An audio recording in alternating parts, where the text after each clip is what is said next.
Hey guys, just wanted to pop on and do a short video about the cardiovascular assessment.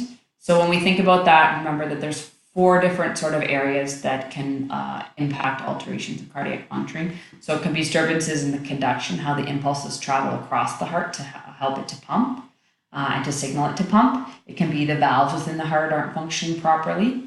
It can be that there's altered cardiac output, so the amount of blood that's being injected into the systemic and pulmonary circulation isn't enough to meet the body's demands, or there can be issues with the artery flow that actually feed and supply that heart muscle. So if we take a look at the case studies, okay, when we're looking at Betty Williams, right, she's presented to the emergency department, she's having severe substernal chest pain, okay. I automatically think MI, right, this severe chest pain. So this would be a medical emergency, right? So thinking about that this is a high priority client and we need to get to understand what's going on with her right away. So when we do that, we have to think about collecting subjective and that objective data. So again, myocardial ischemia is really when blood flow to the heart is reduced, preventing that heart muscle from receiving enough oxygen, and that can be from a complete or a partial blockage of the arteries that feed that heart. Okay. So when you're thinking about the subjective data, if this was a client that wasn't in an emergency situation, we would want to collect in all of these areas. But given that she is an emergency situation, we really want to start with understanding the chest pain and other symptoms, like 1 to 8 that might be impacting her.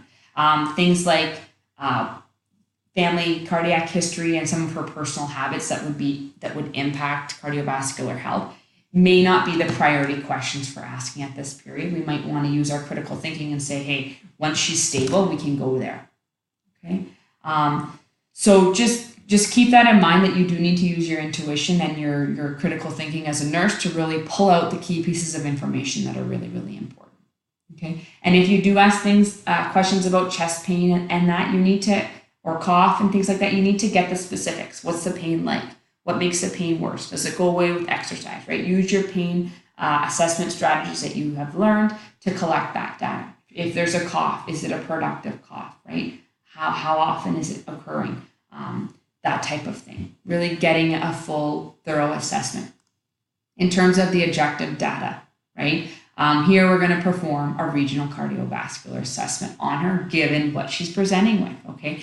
And so your textbook really outlines the order in which to do this, and I would agree that starting peripherally and working towards the heart is probably the best way to approach this. When you look at doing pulse and blood pressure, I want to see you doing a full set of vital signs. It's really important to have that information about temperature, pulse, respirations, and pulse oximetry.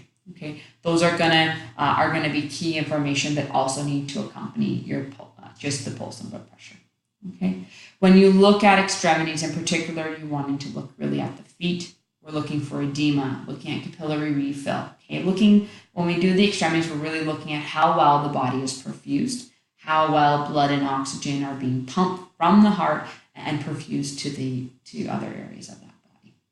When we look at neck and vessels, we're looking for any distension in those jugular veins, okay? As well, we're palpating those carotid arteries.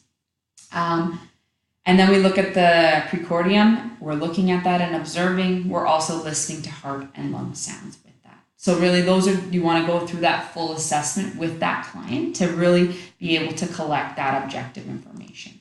Okay? And so we do that, and what we really find out from her in terms of subjective is that pain feels like indigestion pain. Okay, it radiates from her jaw and into her left arm. It's very severe. Okay, choking feeling, shortness of breath, diaphoresis. Okay, it's unrelieved by antacids or sublingual nitroglycerin tablets. Okay, and so just remember that women may present without the traditional signs of heart attack, such as indigestion, fatigue. Those are very common symptoms that we need to be aware of. Okay, and so anybody who presented like this with these signs would get a full cardio workup, which would include blood work to look at some of those cardiac enzymes. When you did her vital signs, you found that her temperature was a little bit high, her pulse was high, her resps are on the higher side too, and her blood pressure is high. Okay. So that's why you do a full set. In terms of auscultation, reveals that she has an S4 and fine crackles in the bases of both lungs. And so the S4 would be that abnormal sound. Okay? It can be related to stiffness in the left ventricle when that causes that heart not to pump effectively. Crackles in the bases of the lungs can be related to pulmonary edema, and this can relate to a degree of heart failure. Okay? When we look at the ECG and the sinus tachycardia, we see her pulse is high, right? 118. So we're seeing that it is beating faster than normal, but we do have that regular sinus rhythm. Okay.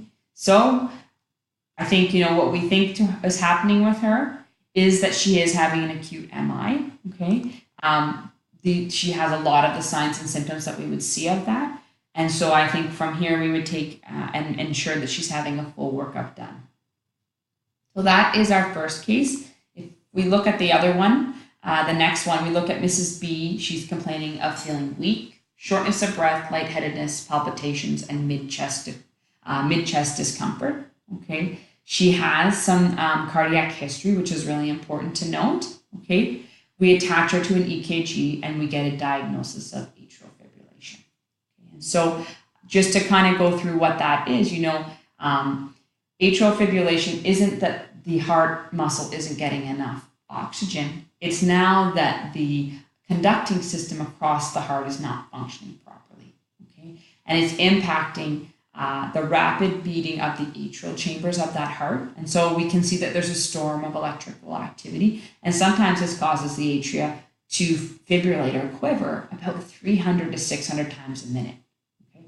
That is a lot, okay? That's really, really quickly. And it causes those lower chambers of the heart, the ventricles, to also contract faster than normal. So that heart is contracting and contracting and contracting and contracting. And you can imagine if you just kept doing something, not stopping, you would get tired. Okay, and that's what happens to the heart. The other thing that happens to the heart is that the ventricles can't fill completely. So it takes time for the blood to move into those ventricles before they contract and pump the blood to the body. And so if they're contracting and contracting and contracting, there's not enough time for that blood to adequately fill. And it makes them pump inefficiently, okay? And this leads to pooling within the heart and also having not enough blood being circulated to different parts of the body, okay? So that's really the issue, is that the heart muscle gets really, really, really tired, and we don't see really efficient pumping of blood towards the rest of the body. So we need to know the signs and symptoms of atrial fibrillation. Patients will often describe feelings of palpitations, okay? They'll say, it feels like my heart is just pounding in my chest. Feels like my heart is skipping beats or fluttering, or it's just beating too hard and too fast. Those are some of the symptoms and things that your client might say to you. They're probably going to have shortness of breath. They're going to have difficulty with exertion or exercise. When they get up to move around or engage in activity, that's when they're going to have weakness and challenges with that. Chest pain again is accompanied by that. They may have dizziness, fatigue, as well as confusion, because that brain isn't getting enough oxygen with the way the heart is pumping. Okay, so how does a heart attack differ from atrial fibrillation? The heart attack is when the coronary vessels are blocked. So think of it as the heart is not getting enough blood itself. So this could be from thrombus, embolus, or stenosis of the arteries. And the heart muscle actually becomes damaged because of the lack of oxygen that it's getting. Whereas atrial fibrillation is looking at the conduction of impulses across the heart. Okay, it's beating so fast that it can't function properly to pump blood throughout the body.